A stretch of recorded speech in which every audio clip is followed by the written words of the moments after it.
CDRRM Kidapawan muling nagpaalala sa publiko sa mga dapat gawin tuwing may kalamidad.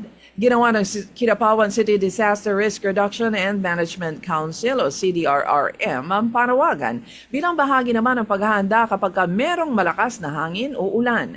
Kabilang sa pinaghahandaan ang posibilidad ng pagbagsak ng mga puno ng niyog o anumang punong kahoy ayon kay City Disaster Risk Reduction and Management Officer Salmer Belnarte. Anya kapag mabigat na ang puno dahil sa laki nito ay mataas ang posibilidad na ito'y babagsak at tatama sa mga bahay o tao.